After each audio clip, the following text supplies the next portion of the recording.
when you lose your own body, like the relationship you have with your own body, then it could feel very foreign to be in a sex relationship with someone, because it's like you haven't even been exploring yourself, or you haven't been in that mentality of arousal and feeling pleasure. Get your sex life up and running with yourself before you get back into a sex relationship with someone else.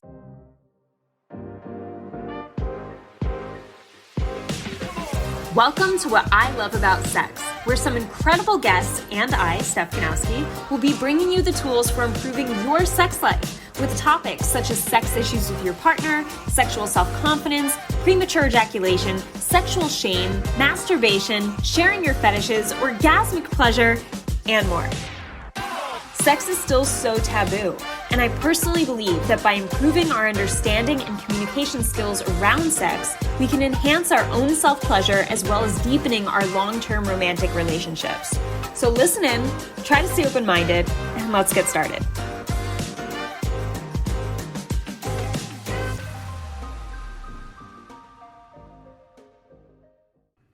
Hey guys, welcome back to another episode on the What I Love About Sex podcast. Today we're talking about sex with a new partner after it's been a while. So maybe you're a little nervous getting back into things. You don't remember what to do. Maybe you're just like, holy shit, since I've, in the past 10 years, so many things have changed. I've changed. What if I'm not even the same in bed? What if I don't know what to do? A lot of what ifs, right? When it comes to this anxiousness of wanting to do something, but having somewhat of a fear around it. So speaking of which, my PE course is launching on Monday. So this coming Monday, it is launching. And if you want to get on the wait list and hear the details, be the first one to be able to buy at a lower rate, then check out the link in the description below. You will have first access to the course, and of course you can always email me questions in the meantime at info@stephanieganowski.com. All right, so let's talk about the 3 things to help you feel prepared going into a new sexual relationship. The first thing to keep in mind is it's normal to feel nervous or self-conscious. Like, that's natural. That's normal. So don't feel like you're not sexually confident just because you're nervous about this, or don't assume that you don't know how to do something right just because you're feeling nervousness. It is natural to feel nervousness around something you haven't done in a while. And I feel like I'm actually always reminding my clients of this. I'm always saying, no, you feel that way because you haven't done it in a while. Like, that's normal. Like, we all feel that way when we haven't done something in a while. We feel nervous. We feel on edge. We feel a little insecure about it. So those are all natural, normal feelings. So don't dig into those feelings or overthink those feelings. Just understand that that's normal and remind yourself of that. I think what does help, though, is that you want to make sure that your thoughts going into a new sex relationship are actually setting you up for confidence and success, because it could be easy when we're nervous about something to have thoughts that are attached to worry, right? And maybe pull us in the opposite direction of doing that thing because our body's trying to keep us safe and comfortable. And if this thing is not safe and comfortable, our thoughts will try to turn us in the opposite direction to stay safe. So feeling into the nerves, the nervousness, and maybe the self-consciousness, pay attention to what thoughts are associated with those feelings. Because if those thoughts are saying, oh, you can't do this, you're too old, you're not as attractive, that may be a thought that pops in your head. Like, last time you had sex, you had a 6-pack and now you're overweight. Like, she's not going to want you, or you're not as attractive as you used to be. That's a very common thought, right? So if that thought is part of what's making you nervous going into this, then I would have you change that thought and assess it to make sure it works for you. So when something like that pops up in your head, the best thing to do would be to say, actually tell yourself something like, all right, like, I know guys my age that are are overweight and they have a great sex life. So it's not true that I'm not attractive and won't be desirable just because I am more overweight than I used to be. Like, that's ridiculous. So it's kind of just pointing out the ridiculousness of your thoughts so that you can move forward and you don't feed into them and create a snowball effect, right? Because if you do feed into that thought that's not necessarily true, then it often leads to the next thought where it's like, yeah, exactly. Like, she's not going to find you attractive. Plus, this about you isn't that attractive. And this happened last time, remember?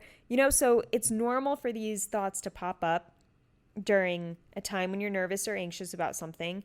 And you got to expect those thoughts to pop up.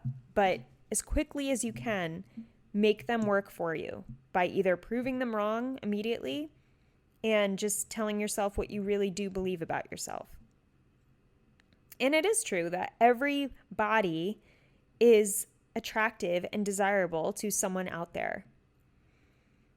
All right? And I'm sure that if someone didn't find you desirable, they would not be wanting to have sex with you. So once you do get yourself in the position of having sex with a new partner, just trust that you are on the level of desire for them. And this is why I think it's important to, and I wasn't going to talk about this, I didn't make a note of this, but I think it's important to keep your sex life with yourself active, because it does make you feel more desirable and sexual as a person to have a consistent sex life, even solo. Okay, so oftentimes when you lose sight of your own, when you lose your own body, like the relationship you have with your own body, then it could feel very foreign to be in a sex relationship with someone, because it's like you haven't even been exploring yourself, or you haven't been in that mentality of arousal and like I said, exploring your body, touching yourself, like pleasing yourself, feeling pleasure. If that hasn't been consistent, you're probably a little more nervous, but I think it's good, if you haven't yet, to get your sex life up and running with yourself before you get back into a sex relationship with someone else. That would be my personal recommendation. You could take it or leave it. But yeah, your sex life with you is very important, and it can build a lot of sexual confidence in you. All right, so the second thing when it comes to sex with a new partner after it's been a while, the second thing that could be helpful is to communicate with your partner going into sex after it's been a while.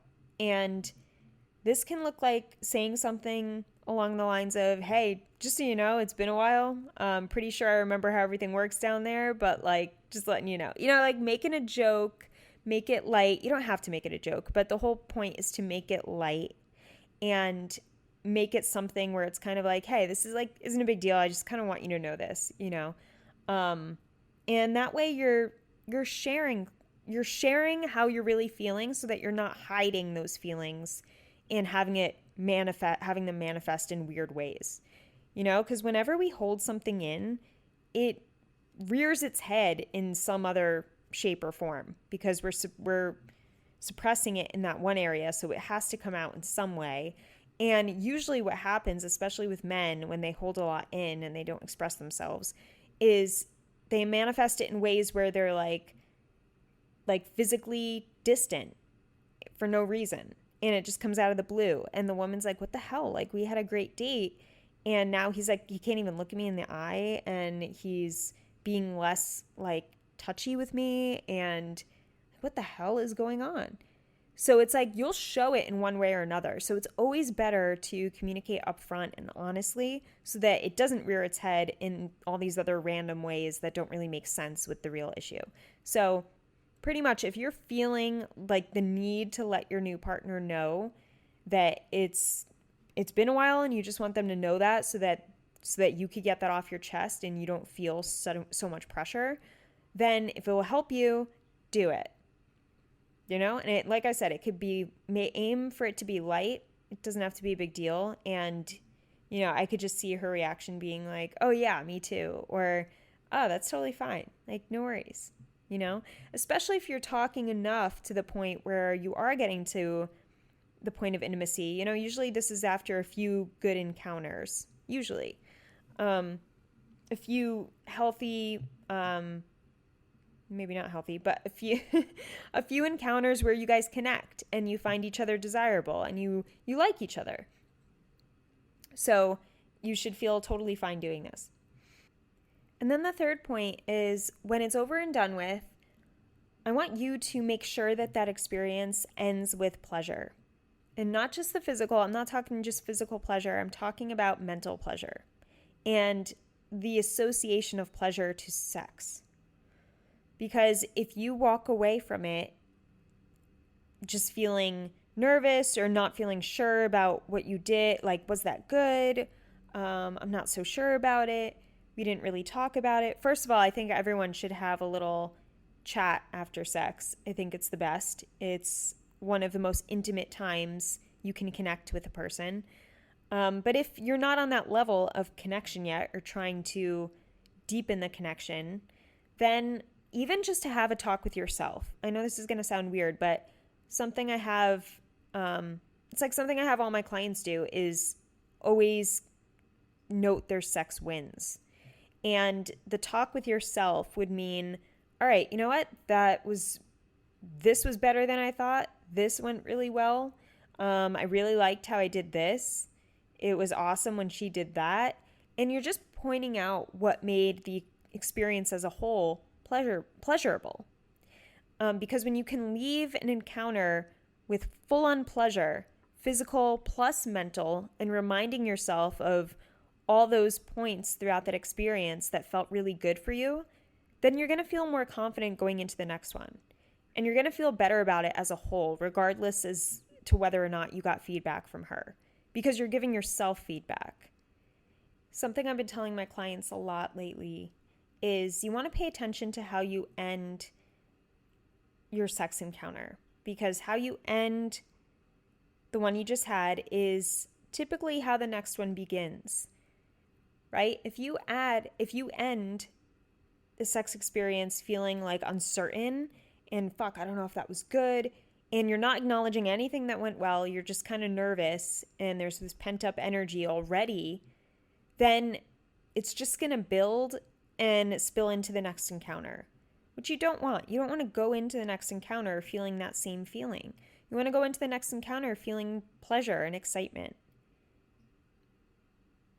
So pay attention to how you end that encounter so that the next one is much more easier to flow into in a way that's pleasurable. And you can sustain that feeling around sex, and you could build a healthy relationship with sex that way. So I hope that helped. And I wish you guys the best. You guys who are going into new experiences this year, and maybe you want to have more sex in general. Maybe you want to work on the sex you're having. But like I said, it's number one, normal to feel nervous and self-conscious. Just help your thoughts stay effective and work for you. And remember to communicate and always share and express. Otherwise, that expression will come out in ways that you probably don't want it to. And lastly, have the conversation with yourself and keep yourself encouraged by listing out your sex wins after you have sex to make sure that you get the momentum of starting a cycle with pleasure, ending with pleasure, and keeping the pleasure in sex and keeping the pressure out of sex. Don't forget to join the PE course waitlist if you're interested in the course, which will be launching on Monday. Yay, so excited. And other than that, have an amazing morning, evening, or night, wherever you are in the world. I hope this episode helped you. If it did, I would love for you to leave me an iTunes review. It would mean the world to me. You can also screenshot your favorite episodes and tag me on Instagram @StephKanowski. And before I go, remember, your sex life is as good as you make it out to be. Until next time.